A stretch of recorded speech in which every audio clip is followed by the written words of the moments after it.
আসসালামু আলাইকুম। আমি ডক্টর জান্নাতুল ফেরদৌস বলছি। আশা করি সবাই ভালো আছেন, সুস্থ আছেন। আজকে আপনাদের সাথে ছোট্ট একটা টিপস শেয়ার করব। সেটা হচ্ছে ছোট প্রাণী ইজ ইকুয়াল টু কি কম আয়রন, আর বড় প্রাণী ইজ ইকুয়াল টু বেশি আয়রন। মানেটা কি হচ্ছে, ছোট মাছ অথবা ছোট মুরগি যদি খান তাহলে তাতে কি হবে, ছোট মাছ এবং ছোট মুরগিতে কম আয়রন থাকে, কারণ যেহেতু প্রাণীটা ছোট, তো আয়রনটা কম বাড়বে। আর বড় প্রাণী যেমন বড় মাছ, গরুর মাংস, এগুলোতে কিন্তু বেশি আয়রন থাকে।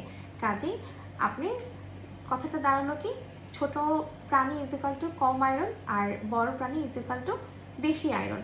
কাজেই যারা রক্তশূন্যতায় ভুগছে তারা অবশ্যই বড় মাছ, বড় মুরগি, গরুর মাংস এগুলো খাবেন। সাথে কলিজা তো খাবেনই, এছাড়া যেটা বলি কচু, লতা, কলিজা, বেদানা, কলা ওগুলোও খাবেন। কিন্তু একটা টিপস জাস্ট আজকে জানালাম, সেটা হচ্ছে ছোট প্রাণী ইজ ইকাল টু কম আয়রন, বড় প্রাণী ইজ ইকাল টু বেশি আয়রন। ভালো থাকবেন, সুস্থ থাকবেন, আল্লাহ হাফেজ।